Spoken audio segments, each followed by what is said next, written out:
in there, Sunanda. Absolutely. It'll be also interesting to watch, I guess, in some sense we can get from some of the experts we speak to in a bit. You know, CPI has come in at about 10.09%. WPI, of course, has come in higher than we expected. We'll need to see what the RBI does. But let's bring in an expert right now. DK Joshi from Crisil joins us in on the phone line. Mr. Joshi, run us initially through what you're making of the WPI figure which has just come in. Give us your initial comments. Well, I think this is essentially supply driven in the sense that the food is behind this, and I think this was visible in the consumer data, consumer inflation data that came out a few days back.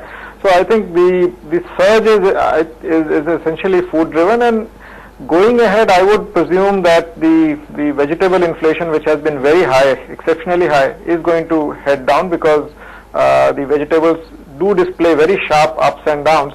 So I think as the monsoons are expected to be good, so some of the inflationary jump that you're seeing to very erratic price movements in vegetables, I think that's going to neutralize over the next couple of I would say next couple of months. I mean, over 2-3 months, you should definitely see the vegetable inflation head down. And as the harvest comes into the market, I think the other food grain inflation also will head down a little bit.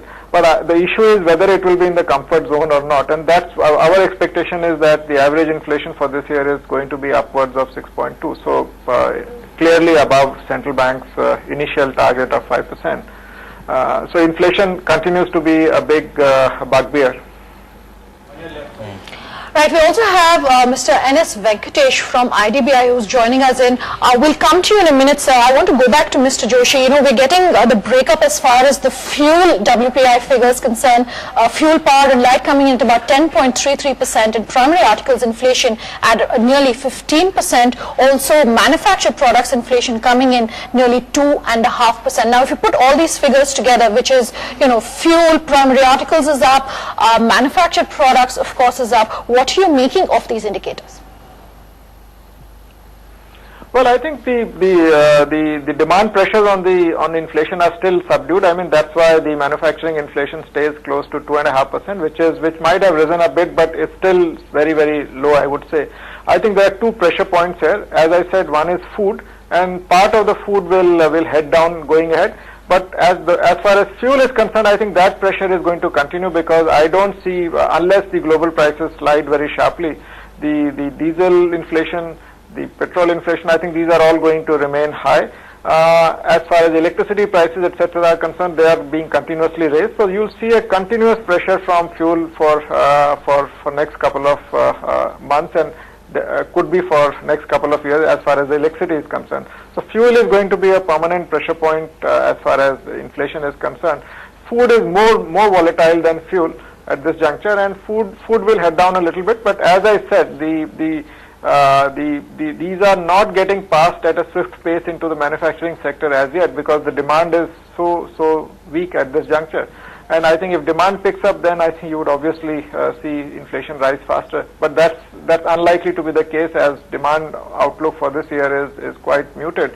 So I would say that the pressure points are pretty much visible, even though the cause may be supply shock. But I think these cannot be ignored while making a monetary policy decision. And with both CPI and WPI being above the expectations of the central bank, I would see another rate hike coming in the next policy. Joshi, just hold that thought. I want to address the currency markets, because there you've seen a clear reaction coming in on the rupees. What we've seen the last couple of minutes, as we've been addressing the inflation number there, which is coming at a tad higher than what the expectation was. As far as 6.94, it's coming around about 7%. Take a look at the quote on the currency. Just pull up the intraday chart for you as well. 63.17, 63.18 is what it's quoting at right now. So there's been a little bit of weakness that's actually poured in when we talk about the currency markets in the last couple of minutes. In fact, let's also bring in Mr. N.S. Venkatesh, Chief General Manager and Head Treasury and International Bank at the IDBI Bank. Mr. Venkatesh, thanks so much for joining in. What's your initial thought when we talk about the WPI number that's coming at around about 7%?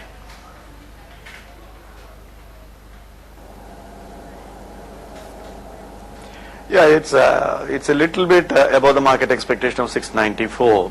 Though in our in-house we were actually expecting it at around 705. So to that much extent, I would say it's at a median of 7%. Still, it is uncomfortable. I would put it like that. It is above the comfort zone of the central bank.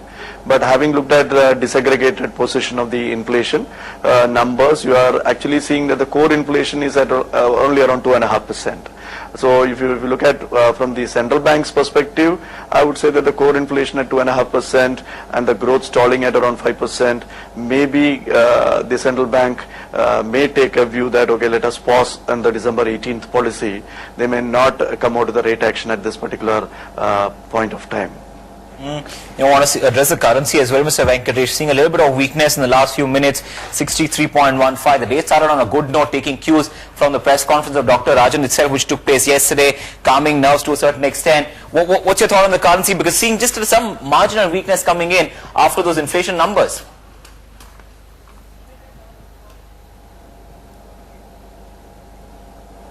I agree that it actually went down below the 63 number to 62.97 and all.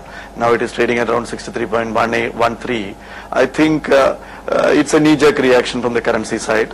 The central bank governor has categorically stated yesterday about the core CPI number also slowing down to around 8.1%, and he has also said about financing the current account deficit. So I think the situation doesn't warrant the sort of knee-jerk reaction. I think maybe the market will realize that, and then we will actually see the currency stabilizing below the 63 levels. So, Mr. Joshi, what are we watching out for now going forward from here? This is clearly a stagflation situation that we're actually looking at in terms of the way the macro pointers have been panning out. You had the IIP number, disappointment, CPI and WPI both inching higher. What are you watching out for? What needs to be done going forward from here now? Well, I think, as I said, from the central bank perspective, I would see another interest rate hike. But I think going ahead, the growth scenario is not very optimistic. Though we will see a mild bounce from the current trough in the second half, the numbers will look slightly better. And inflation, as I said, I mean, if you break down the components of inflation and look at the very volatile fruits and vegetable, or particularly the vegetable component, I think that the inflation is close to 80% there. And I think that's I've looked at the charts for last couple of years. I think it follows a pattern, and I think each upturn is followed by an equally sharp downturn. So I think it will, if vegetable prices stabilize over the next 2-3 months, I think then you will see it shaving off at least 50 to 60 basis points from the overall inflation number. So I would expect inflation to head down going ahead from these levels. But I think right now I think we are under pressure. I mean, and it will take some maybe 1 or 2 months before we see inflation actually moving down from the current levels, which is close. And I think it's something to be watched, and I think the data has, as you rightly said, I mean, has been far from comfortable both on the growth as well as on the inflation front. So I won't use the term stagflation because that's too strong a term to be used. We're not stagnant economy as yet. We're still growing. But yeah, I think it does feel like stagnation or stagflation rather. It's not technically stagflation though. Right. Mr. Joshi, Mr. Venkatesh was pointing out earlier, saying that given CPI, how that has come in, given how WPI has come in, the RBI may just pause as far as rate hikes are concerned. What's your own sense on this? Well, I think central bank has, I think if you look at the initial speech by the governor, central bank governor, he said, I think it doesn't matter whether, I think inflation, what is the cause of inflation, supply, demand. I think as long as it is high, it causes inflationary expectations to remain high. So one of the major targets before the central bank is also to anchor inflationary expectations. And I think right now with these kind of numbers, I think inflationary expectations are bound to fuel further. So I would expect action from them, I mean, irrespective of what is causing it. Right. Markets now just cooling off a tad bit, 1.6% higher, but still holding on pretty firm. 608586 is what the Nifty is trading at. Sensex up around about 1.6% is what we're tracking in terms of the way it's actually playing out right now. So keep an eye on the way markets are panning out. Currency at 63.17 is where that's been trading in terms of the outlook so far, is what we're picking up. Mr. Joshi, just wanted a quick comment on the IIP number as well, which came in a little bit of a disappointment, since we're talking about the outlook and the strategy from the RBI standpoint. What are your expectations on growth going forward? Well, I think the growth, our forecast for the year as a whole for GDP growth is 4.8%, with only agriculture doing well, better than last year definitely, almost doubling the growth to 4.5%. Both industry and services, which is about 86% of the GDP, I think both of them are going to grow slower than they did in the last year. So obviously growth environment is quite muted. Now if you split the year between first and the second half, yeah, second half definitely looks marginally better than the first half. I think that's all I can say at this juncture. We have to closely watch the industrial numbers. Within industry, the consumption-driven sectors have a better outlook than the investment-driven sectors. I think that's reflective of the deep downturn in the investment cycle. And some lift to consumption will happen because the drivers for consumption lift are visible at this juncture. One of them is good agriculture, which is going to boost a little bit of rural consumption, not too much. But, and the second is, I think, the second driver is going to be elections are nearing, so some increase in spending that typically takes place during elections. I think that's also going to help only consumption. Investments, it's going to take time to revive, and I think sure. it will require much more effort sure. to improve the private investment sentiments, the private investment scenario. I think all those things will become clear as we go ahead. Right now, I think the investments will take substantially more time to revive. The consumption can move a little bit up pretty soon. Fair enough. Mr. Joshi, hold that thought. Let me come to Mr. Venkatesh as well.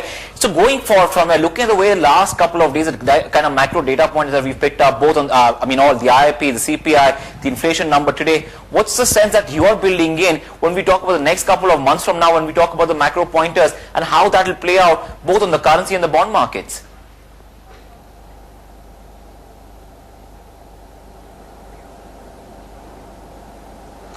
I believe that the last two policies he has hiked the rates. So to that much extent, some sort of actions have happened at the central bank level to anchor the inflation expectations. And if growth is going to stall further because of not promoting a growth accommodative policy, I think it will become much more worse for the economy. So having said that, when we see the IAP numbers down, the core CPI down, the core WPI down, I think it is essential that the central bank at least says that, okay, I'm pausing. Let me look at the last two rate actions which I have done, and I have narrowed the corridor to that 100 basis point. Let me see what is the effect of those two actions.